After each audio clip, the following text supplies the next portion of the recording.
बिस्मिल्लाहिर्रहमानिर्रहीम। मेरे बच्चे अस्सलाम वालेकुम। प्यारे बेटा, लास्ट टाइम हम chapter number 3 first year chemistry उसमें लिक्विफेक्शन ऑफ गैसेस की बातें कर रहे थे। आपको याद होगा, लिक्विफेक्शन ऑफ गैसेस के लिए मैंने critical temperature, critical pressure, critical volumes और factor affecting the critical temperature, ये सारी बातें आपको पढ़ाई थी। आज हम बात करने जा रहे हैं methods for liquefaction of gases. Liquefaction of gases के लिए कौन से मेथड अडॉप्ट किए जाते हैं, उसके लिए मेरे प्यारे बच्चे पहले तो प्रिंसिपल सुनिएगा। हम जो टॉपिक इंट्रोड्यूस कर रहे हैं या डिस्कस कर रहे हैं, that is the Joule Thomson effect. Joule Thomson effect chapter number 3 के पहले लेक्चर में जब मैं प्रॉपर्टीज ऑफ गैसेस की बात कर रहा था, वहाँ पे भी जॉउल-थॉम्सन इफेक्ट मैंने बात की थी। गौर से सुनना। When highly compressed gas is expanded into region of low pressure through the nozzle of jet, it get cool. This cooling effect is known as Joule-Thomson effect। इसका मतलब है Joule-Thomson effect टेम्परेचर को डिक्रीज, गैसेस के temperature को decrease करने का सबब बनता है। Joule-Thomson effect गैसेस के टेम्परेचर को कम करने का सबब बनता है। अब मेरे बच्चों इसी बात को जहन में रखें तो गौर से सुनिएगा। मैं एक दफ़ा दोबारा एक्सप्लेन कर दूं। हमारे पास एक गैस है, हमने उसके ऊपर प्रेशर अप्लाई कर दिया, हाईली कंप्रेस्ड कर दिया। जब वो कंप्रेस हालत में जाती है तो फिर हम कहते हैं अचानक प्रेशर इस तरह हटाएं कि उसको हम एक्सपैंड करें ऐसे रीजन में जिसका प्रेशर कम हो, किसी नोज़ल, जेट ऑफ नोज़ल के ज़रिए, तो फिर गैस ठंडी होना शुरू हो जाएगी, उसका टेम्परेचर फॉल होना शुरू हो जाएगा। फैलने के दौरान गैस का प्रेशर क्या हो जाए, टेम्परेचर कम होना शुरू हो जाएगा। इस कूलिंग इफेक्ट को हम क्या कहते हैं, जॉउल-थॉम्सन इफेक्ट। अब उसके लिए थोड़ी रीज़न भी मैंने पेश किया क्यों ऐसा हुआ, ताकि आपको थोड़ा समझ आ जाए कि ऐसे जो ही हम सडन एक्सपेंशन करते हैं, कंप्रेस्ड गैस को फैलाने की कोशिश करते हैं तो वो ठंडी हो जाती है, टेम्परेचर उसका डिक्रीज़ हो जाता है। ऐसा क्यों है मेरे बेटा, सुनो। उसके लिए सारी पूरी रीज़न लिख दी मैंने ताकि आप आसानी से याद कर सकें।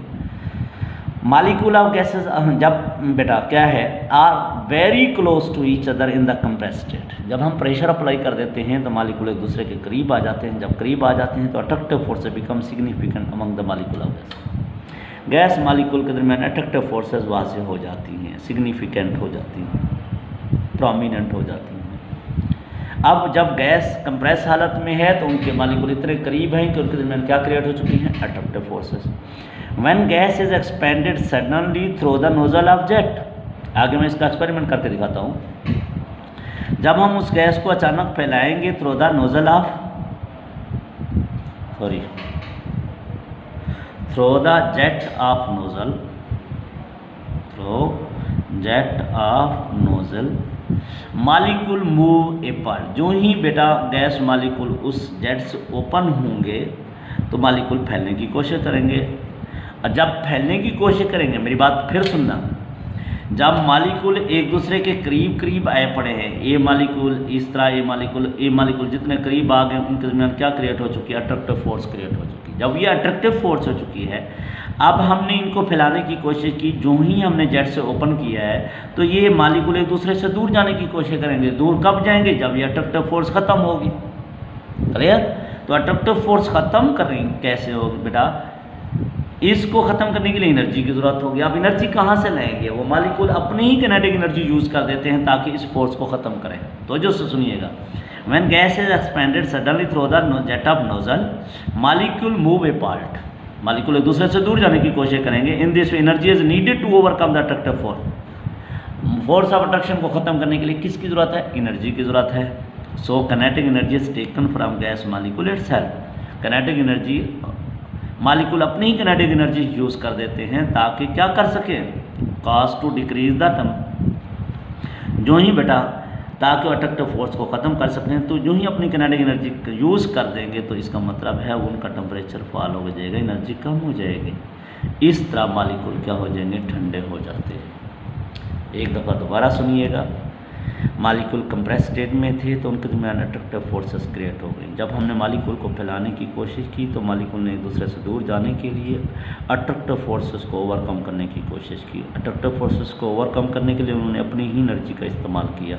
जब उनकी एनर्जी इस्तेमाल हो गई तो उनकी एनर्जी कम रह गई, मीन टेम्परेचर कम रह गया उनके पास, तो वो ठंडे हो जाते हैं। इसको हम कहते हैं जॉउल-थॉम्सन इफेक्ट। अब ये सवाल भी दे सकता है, when highly compressed gas is expanded into region of low pressure it get cool by, तो ये बेटा रीजन पेश करोगे, जो कि मुझे उम्मीद है आपको बिल्कुल समझ आ गई होगी। लेकिन इसको हम एक एग्जांपल के लिए मेथड स्टडी करते हैं। कौन सा मेथड इस्तेमाल होता है गैस के लिक्विफैक्शंस के लिए? लिंड मेथड। बहुत सारे मेथड्स हैं लेकिन हमारे सिलेबस में सिर्फ एक ही डिस्कस है, उसी की हम बात करेंगे। अब इसकी थ्योरी समझनी है आप लोगों ने, मैंने क्योंकि सिर्फ डायग्राम के जरिए आपको समझाना है। आपने तो जो सुना है, लेकिन डायग्राम में मैंने हर चीज़ ज़ाहिर कर दी है, हर चीज़ लिख दी है जो आपके सेंटेंस में आनी है। Linde method for the liquefaction of gases, this method also follow Joule Thomson effect to decrease the temperature of gases to liquefy the. Gases को लिक्विफाई करने के लिए टेम्परेचर कम करना पड़ेगा। टेम्परेचर कम करने के लिए ये मेथड भी किस प्रिंसिपल को सामने रखता है बेटा? Joule Thomson effect. This method follow Joule Thomson effect to liquefy the gases. अब सुनो बेटा, अपरेटस को सामने रखते हुए हम लोग इसको डिस्कस करते हैं। जहाँ मैंने यहाँ पे बेटा स्टॉपर लगाए हुए हैं, ये स्टॉपर हैं, 3 पोर्शन आप सबको, ये सेंटर में ये वाला पोर्शन है, गौर से सुनना। इसको मैं और आप कहते हैं compressor. This is the compressor, ठीक। ये इनलेट है, इसके अंदर कोई गैस या फ्रेश एयर इंट्रोड्यूस कर देंगे। जो ही इंट्रोड्यूस करेंगे तो उसको कंप्रेसर के ज़रिए 280 पे कंप्रेस कर देंगे। कितने पे बेटा? 200 ATM प्रेशर पे गैस को कंप्रेस कर देंगे। अब जब गैस इसमें आ गई तो हाईली कंप्रेस हो गई। कितनी? 200 एटमॉस्फेरिक प्रेशर पे कंप्रेस हो गई। क्लियर? ये यहाँ से गैस इनलेट के जरिए इन की बेटा, इन करने के बाद कंप्रेसर में आ गई। कंप्रेसर में 200 ATM प्रेशर अप्लाई किया, गैस को कंप्रेस कर दिया गया। अब इस कंप्रेस्ड एयर को हम लोग किस में से गुजारेंगे? रेफ्रिजरेटिंग लिक्विड में से। कंप्रेस्ड गैस को ऐसे कंटेनर में से गुजारेंगे जहाँ पे क्या है बेटा? कूलिंग मीडियम है, ठंडा पानी लगा खड़ा है, जब उसको ट्यूब को टच कर जाएगी ठंडी हो जाएगी। तो कंप्रेस्ड एयर को हमने रेफ्रिजरेटिंग लिक्विड में से मीन वाटर कूल पाइप में से गुजारा। तो उससे क्या हुआ? उसने इस कूलिंग मीडियम ने क्या कर लिया? Remove the heat of compression. जब हमने कंप्रेस की थी उस वक्त हीट खारिज हुई थी, उस हीट को ये फ़ौरन निकाल देता है water cool pipe, refrigerating liquid, और कंप्रेस्ड एयर इसमें से पास हो जाती है। और पास होते ही हम एक ऐसे चैम्बर में लेके आए, स्पाइरल ट्यूब का इस्तेमाल किया ताकि गैस यहाँ पिलती रहे और उसकी स्पीड कम हो जाए। अब मेरे प्यारे बच्चे, स्पाइरल ट्यूब के ज़रिए हमने इस चैम्बर में लेके आए गैस को, जिसका प्रेशर ही कितना है? उस चैम्बर का 1 ATM है। अब गौर से सुनो, ये स्पाइरल ट्यूब थी, उसके अंदर क्या है? Jet at the end. ये जेट है, ये छोटी सी ओपनिंग है, नीडल टाइप, इसको जेट कहा जाता है। इसमें से बेटा क्या किया हमने? गैस को ओपन किया। जेट एट द एंड है स्पाइरल ट्यूब के। हमने कहा था हमने क्या करना है? जेट ऑफ स्पाइरल ट्यूब में से क्या करेंगे? गैस को एक्सपेंड करेंगे।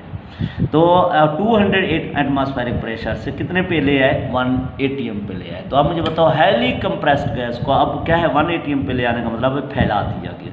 जो ही फैलाएंगे तो हमने क्या कहा था? It get cool. अब उसमें से कुछ मालिक्यूल का टेम्परेचर इतना कम हो जाएगा कि वो लिक्विड में तब्दील हो जाएंगे और सारी गैस लिक्विड में तब्दील नहीं होगी, फिर गैस वापस। अब जो गैस बच गई, जो लिक्विड में तब्दील नहीं होगी, जिसका टेम्परेचर इतना फॉल नहीं हुआ, तो उसको रिसाइकल करेंगे, दोबारा कंप्रेसर में ले आएंगे। कंप्रेसर फिर उसको ऐसे प्रोसेस को रिपीट करेगा। This process is repeated again and again until all the gas is converted into liquid.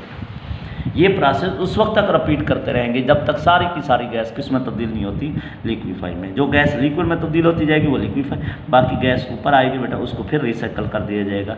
In this way temperature fall होता जाएगा by the Linde method by using Joule Thomson effect. अब मेरे बच्चे इस method के जरिए गौर से सुनना, तमाम गैसेस को लिक्विफाई किया जा सकता है। All gases can be liquify except hydrogen and helium.